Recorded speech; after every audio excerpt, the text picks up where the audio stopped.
A wave of pure energy surged outwards, a visible manifestation of the ancient ritual taking place.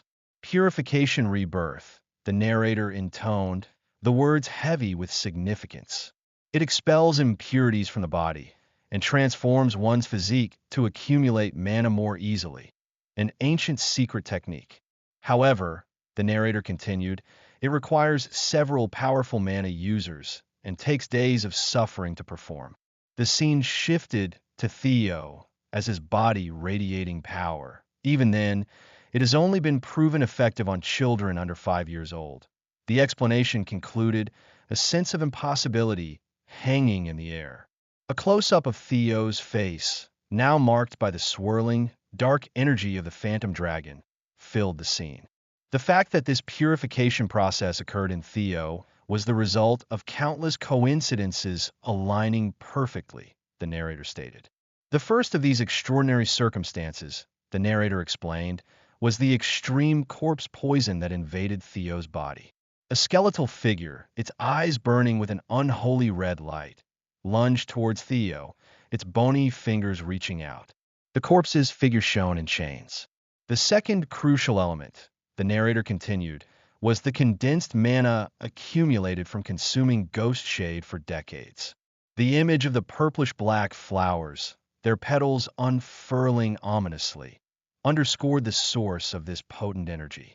An umbraze, the narrator added, having mastered a way to neutralize the poison. The crystals, flowers, and leaves are shown. Everything fell into an uncanny balance, the narrator explained. A spectral image of Theo's body, the swirling energies of light and darkness intertwining within him, illustrated this delicate equilibrium. Instead of being consumed or expelling the demonic poison, Theo's body absorbed the very essence of power within the poison. The narrator finished, the image focusing on a swirling vortex of dark energy, a potent symbol of the transformation Theo had undergone. Theo, his eyes widening in shock and pain, gasped as he felt the surge of power coursing through him. Evelyn, her voice filled with a mixture of worry and relief, asked, "Are you all right, young master?" She knelt beside him, her hand hovering over his, her expression a mask of concern. "Evelyn," Theo whispered weakly, a single tear tracing a path down his cheek as he remembers what his father said. Theo, a wry smile gracing his lips, responded, "Sorry for making you worry." He glanced around the mystical cave. These crystals in the cave are all pure energy condensations. Their power diluted the toxicity of the ghost shade and actually acted as medicine instead, he stated. Theo looked at Umbra. "I'm glad I trusted Umbra." Ragnar's already perfected physique has now gained both purification rebirth and phantom dragon traits, stated Theo. Theo then showed his first and said, "His growth speed from now on is unimaginable." Evelyn seemed out of it, but relieved. A blue-bordered system window materialized before Theo, displaying his updated status. Theo Ragnar, 17 years old/male. Title: Flash Tiger, the greatest prodigy in a millennium. Talents: Ragnar, player, observation, inventory, guardian dragon's partner, purification rebirth, phantom dragon, access denied, access denied. Access denied. Below the initial information, additional details were listed. Status: feeling dazed due to an unexpected fortuitous encounter. Acquire the demonic poison that birthed the first phantom dragon. If not managed properly, he could become the second phantom dragon. Theo stared intently at the system window. The power of the phantom dragon. Another system window appears with more details. Current Lesser Drake Fear, Hatchling Synchronization, Wyvern Taming. Access denied. A total of 85 additional stat points. That's insane. Theo took a deep breath, his focus shifting to the more pressing matter at hand. But more importantly, the key question is, who is this old man? He wondered, his gaze drawn to the skeletal figure still hanging from the chains. Theo and Evelyn approached the wall behind the corpse, where faint inscriptions were etched into the stone. "What is it, Evelyn?" Theo asked. There's something written on the wall. A journal, Theo questioned, squinting at the faded markings. Yes, but for someone to engrave such fine lettering onto the cave wall, there must have been a supreme master. They examined the inscription, the words a chilling echo of a life consumed by vengeance. Defeated by Kyle and Robert, I hid here to prepare my revenge. But my body is all ready. Theo and Evelyn react with shock to the names etched on the wall. Evelyn thought, while in shock, Kyle, Robert. Theo stunned and speechless.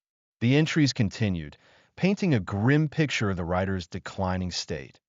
My body is deteriorating at a rapid pace. Is it because Robert damaged my mana core?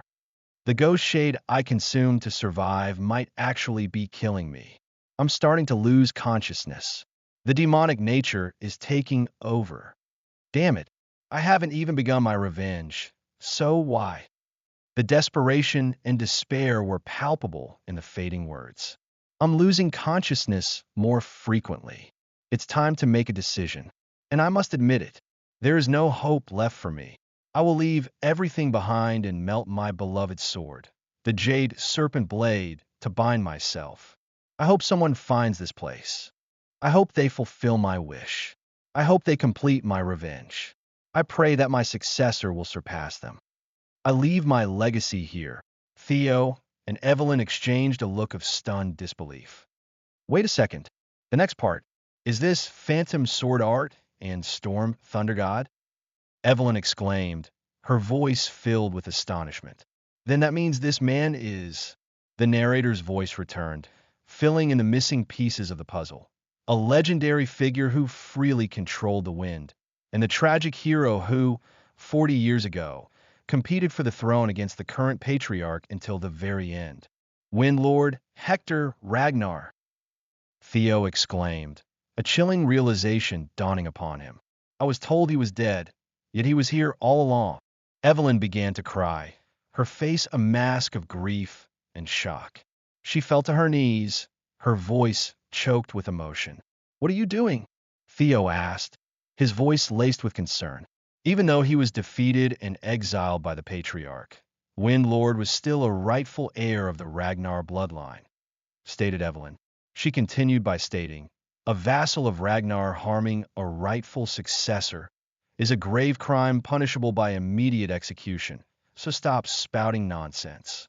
Theo stated with a stoic face, the one you killed wasn't Ragnar, but a madman. It was to save my life. Was there any other choice? But the rules, Evelyn argued. Everything that happened here will remain a secret. Huh? Asked Evelyn. Theo reached out to Evelyn. If it still bothers you, take Wind Lord's secret techniques.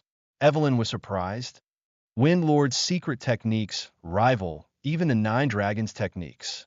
Evelyn questioned, but why are you giving them to me? Theo replied, become the successor of Wind Lord and grow stronger. And carry on his legacy, said Theo. Evelyn on her knees shocked. Theo stated, then Wind Lord can finally rest in peace.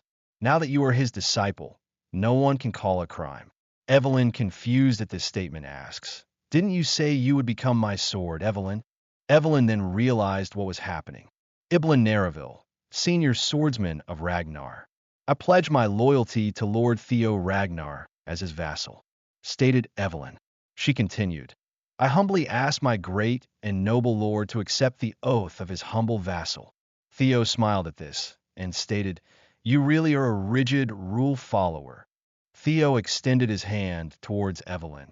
I, Theo Ragnar, accept Ibn Nereville's oath, engraving it upon my heart and soul, and for our long journey ahead, I vow to make you my first sword.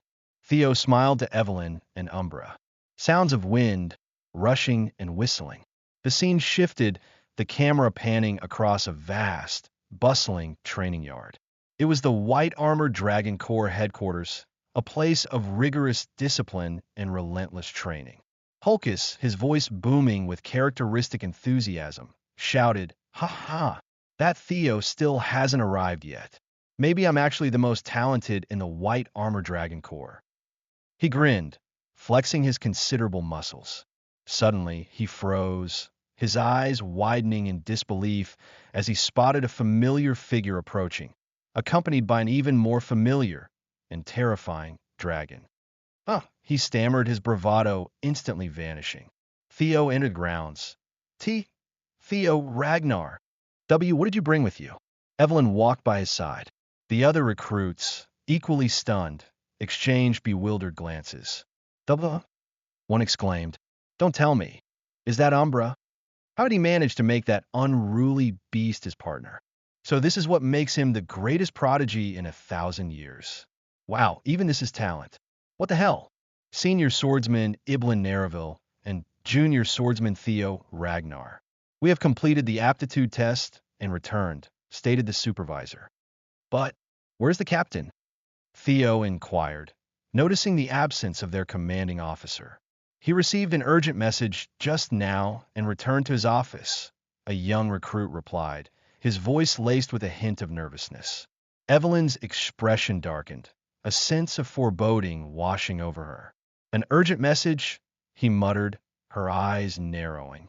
A sound of something moving, a rush of wind and sparks of energy crackle, as if something is moving at very fast speeds, Julia stated.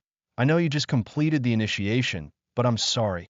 Everyone here, you will all be deployed to Blanky Fortress, Theo." Evelyn and others reacted with shock to this announcement. "Actual combat deployment?" Theo questioned. Theo, looking concerned, stated, "So it has finally come. The series Merchant Guild Hostage Crisis at Blanky Fortress. An image shows the dragon-slaying sword, Galpung, its blade embedded in the jaws of a monstrous, fiery dragon. The narrator explains that the incident involves an attempt to steal the dragon-slaying sword, Galpung, for rebellion. A scheme orchestrated by Ed Troyven,